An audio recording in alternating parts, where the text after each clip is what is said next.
Machiegni paw tuke Nyakorom jwang. Riwruok matayo tuke mag jotugo mantiere kod ng'ol mong'ere kaka Special Olympics Kenya ochako chenro mar manyo kendo gero mich kata talanta mag nyithindo matinde e pacho ka. Riwruogno notimo limbe skund sekondar ma Maranda, kaunti ma Siaya, kama ne gijiwo jonyuol mondo omi nyithindgi mantiere kod ng'ol mopogore opogore thuolo mar gero mich e tuke. Kanowe nyasino manoyo jonyuol maromo 150 kowuok e sub counties 7 ma Siaya. Jakom mar board riwruok matayo tuke gi Thuo Chege nochiwo thuolo ne jonyuol mar tiyo kanyakla gi riwruogno mar tiego nyithindogo, gino ma olero ni nyalo konyogi e kinde mabiro. Jatend skul ma Maranda matiego nyithindo mantiere kod ng'ol nopuo chenro ma kamano ni mar gisebedo kod pek mar lero ne jonyuol kaka ginyalo rito nyithindo ainago.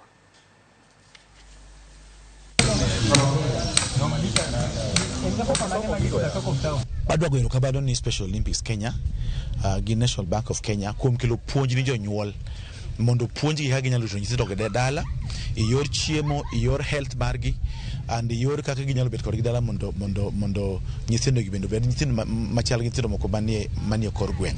We had a huge team that went to Berlin in June. We won 25 medals.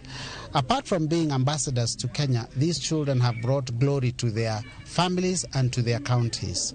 So as a sports organization, we are encouraging parents and children to join our organization and work with us as a sports organization to develop the talents which they may have.